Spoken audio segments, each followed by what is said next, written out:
Welcome to the Frontline podcast, brought to you in association with the Atla Group. Atla Group is a collaboration of businesses with a collective history of over 130 years, bringing financial solutions to its clients in the world of accountancy, audit, advisory, fiduciary and retirement benefit solutions. Visit atla.im today. On the Frontline podcast, we chat to leaders in business and successful entrepreneurs to bring you their in-depth and bite-sized opinions that will add value to you and your mind. Dave, thanks for joining me today. I appreciate you sparing us a little bit of time. No problem. Thanks for having me on. So we're here to talk about vulnerable clients. Perhaps to set the scene for our listeners, perhaps can you define that? Give us a definition of what we should be thinking about when we think about vulnerable clients? Yeah, sure. I think I'll have to read this one out. The FCA, the Financial Conduct Authority, defined vulnerability in their original paper on the topic in 2015. And they actually gave the definition that I'll read out in a second. They gave it as their initial definition. And then I think about a year or so later, they changed it to a different one. And then about a year after that, they came back to this definition, which in a way highlights how difficult a thing is to define. But here we go anyway. The FCA say a vulnerable customer is someone who, due to their personal circumstances, is especially susceptible to harm, particularly when a firm is not acting with appropriate levels of care. So, it's not an easy thing to define. I think from our point of view, as a wealth manager, investment manager, and for financial services providers in general, it's worth defining vulnerability as a result of analysis of your own client bank and target market, if that makes sense. The regulatory guidance is useful, but I think the starting point for considering vulnerability has to be the service that you're already offering to your clients. And do you, how do you make that assessment? Where's the start point?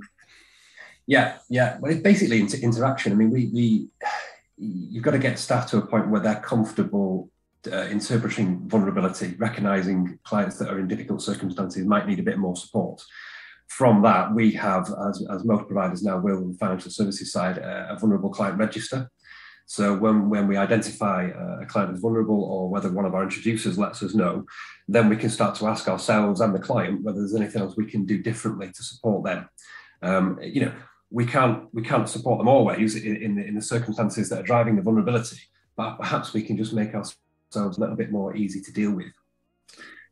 As well as giving a definition of vulnerability, what's, I think, more useful, the FCA originally listed what they call risk factors for vulnerability, but then they've changed that now into what they call drivers, so circumstantial drivers of vulnerability. And on the kind of four main headings, they've got about 23 listed drivers, which is everything from physical disability, mental health difficulties, cognitive decline, across to, from an accessibility point of view, financial capability and low emotional resilience. So there's a whole range of stuff to consider. And as well, another factor to consider there is there are direct drivers of vulnerabilities, I would call them, which perhaps is, if someone is visually impaired and we send them, a wonderful investment commentary that's, 10 pages long, the best one in the world, it's useless to them.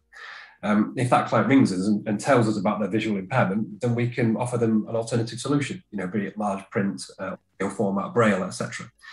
But that one, from one way of looking at it, is that's an easy interaction because it's direct. But when you go across to the other stuff like emotional resilience or financial capability, how do you identify that a client maybe is suffering from that point of view and just doesn't understand the services that you're offering to them? So, for example, one of the things we've tried to do there is just broaden the spectrum of accessibility to our services.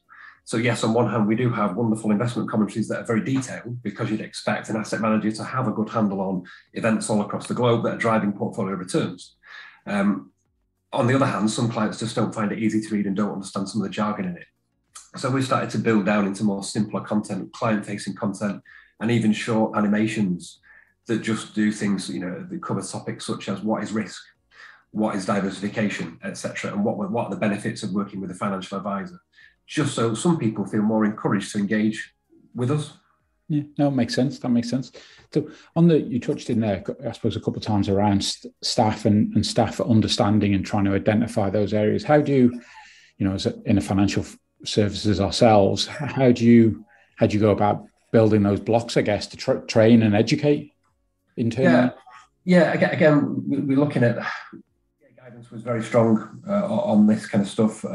So we put together a training session. I was already talking about vulnerability, when I joined Brooks MacDonald, because I work on the sort of what we call our core protection and personal injury proposition. So I've got a very good handle on this regulation, and I was kind of talking about that with financial advisors and lawyers in particular. And then we looked at our own client bank at Brooks, and then we put a training package together from our own experience, focusing in quite strongly on the key drivers of vulnerability with our own client bank. And one of those in particular is cognitive decline, mental capacity. But we also work with an external law firm, a firm called CMS, who are, they've got expertise around the legal aspects of financial services compliance. That's a bit of a mouthful, but they were really useful to come in and give us their thoughts as well. So, the FCA guidance is very good around, what signs you could look out for to see if a client's vulnerable, such as, asking repeated questions, failing to understand the topic you're discussing with them, perhaps friends and family, in inverted commas, interfering with finances when maybe they shouldn't do, and all these kind of things. So we did some training around that. We'll be revisiting that again soon, because the regulator is going to be focusing strongly on vulnerability in 2023. So we need a refresher. And again, we'll be looking at the key drivers that we see in our client bank for things to be aware of. But another thing to be aware of, and I was speaking on a panel debate last week in London alongside a couple of other financial services providers. The other thing to be aware of is that you need to facilitate change in your business. So it's one thing to identify vulnerability, but then you're going to have to evidence what you've done about your experience and how you've changed your service provision and even product design, to account for the vulnerable clients that you're interacting with. So it's very much kind of training people to recognize vulnerability, making sure it's recorded in an appropriate way, but then responding as a business to that market. And I think there'll be big benefits to us as a business and to anyone who adopts a kind of flexible and adaptive approach to working with these clients, because you'll come across situations where clients aren't perhaps accessing your services in the way that's most beneficial to them. And if we can break some of those barriers down, I think that can only help us to broaden our customer base. And in any eventuality, most, I was speaking to Phil earlier today, most financial services or even legal services client banks have an average age of 60 plus, and those clients are living now longer. People in the age 85 plus category, the number of people in that category in the UK is going to double in the next 10 years, which is going to bring a whole range of issues that need to be accounted for. And again, if that's going to be a core part of our client banks, the more we can do to develop our service around it, will, one, protect clients, two, protect us from regulatory risk, but I think three, grow our customer base. So you touched on there, and it's a question I had around product design. How does that, or how do businesses think about that aspect of it when you're thinking vulnerable clients? Yeah, I think you're always encouraged to think, obviously, about your target market. But what I think we need to do in this area is maybe work more closely with our clients. So one thing we can do more of maybe is seek more interaction with the clients that are on the vulnerable client register, if it's appropriate. In some circumstances, we might be able to reach out to them to say, actually, this is the way we built this product. Is there something we could have done differently that would have made it more easy for you to interact with? And another ideal way to do that, and again, this came up on this panel debate last week with the people from the third sector, the charities that were there. They say they often get product providers coming to them when they built something and say, we built this service, tell us what you think about it. And they think, well, why didn't you come to us while you were building it? Because these charities have got phenomenal insight into some of the drivers of vulnerability that we've got to account for. And I think what came across from them was there is good interaction from financial services and legal services firms with charities, but often not around product design, which could make people's lives easier.